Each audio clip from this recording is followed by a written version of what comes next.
Welcome back, ladies and gentlemen. Entrepreneur Middle East is here today at HODL, and with me is Billal. He's the head of growth at the Sandbox. Yeah. Hello and welcome. Hello, Mina. Nice to meet you, and thank you for having me. Thank you for coming over. We've heard a lot about the Sandbox, but long story short, tell us a little bit about the company and about yourself. So the Sandbox is an open world. We're basically a metaverse that has been around for quite some time now, around 8-9 years, I would say. We recently started, boots on the ground here in the region. I'm based out of Saudi. Globally, we have 7 million users right now on the Sandbox. We just finished our most recent season. Around 100,000 active users. So it's been great. Our main goal in the region is to continue what we first, the main goal, which was since day one, adoption, and then create meaningful partnerships, sustainable partnerships in the region, and see how we can have cool experiences on the Sandbox. Right. What sort of partnerships are you most proud of? So we have some big partnerships that are to come in the next few months. Can't speak about them too much just yet, but all I can say is, tried, guys. Yes, keep an eye out.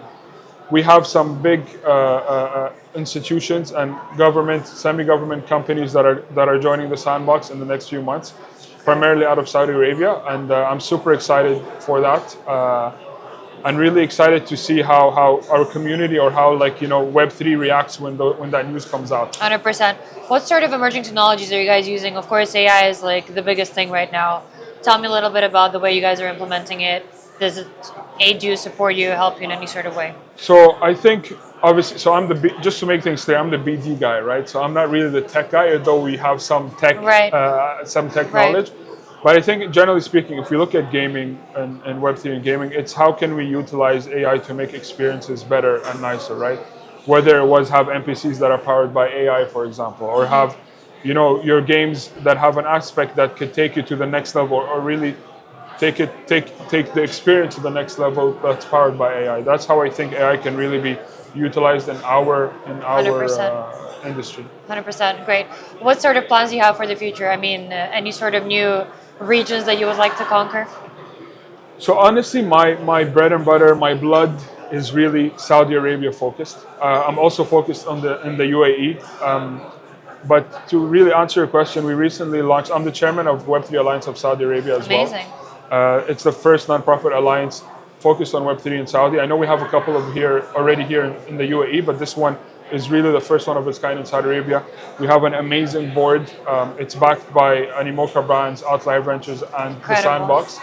And we have an amazing board, ex-government. We have people who are ex-Binance. So it's really how can we support this ecosystem in Saudi specifically. So, and I've spoken to Yatsu about it as well from Animoca. Yeah. Literally recently at the AI festival. Oh, nice. So Awesome. it's great to see that you guys are partnering up together. Great visionary leader. Right. He's absolutely amazing. Yeah. So tell me, Web3 space in Saudi, that's a new one, right? That's new maybe for other people, not from us, right? For us, we've been in it for a long time. And this was kind of how WASA, the Web3 Alliance, came together. It's like we've been building, for several years now in Saudi, but everybody was kind of doing their own thing in one place in Saudi. And we said, why don't we all just come together, speak one voice, no agenda apart from Web3 agenda in Saudi. Amazing. And that's how that came around. So keep an eye out on what's to come in Saudi. It's going to be I would say the future of Web3 will be held there. Incredible. Well, we're going to be there. Yes, inshallah, we'll very be waiting soon. for you. One more question for you, and it's a random question of your choice. Go for it. Which one do you go for? Read it out. How do you handle fear of failure?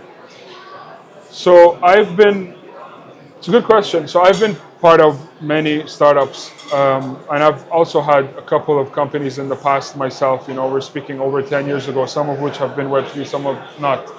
And failing is okay.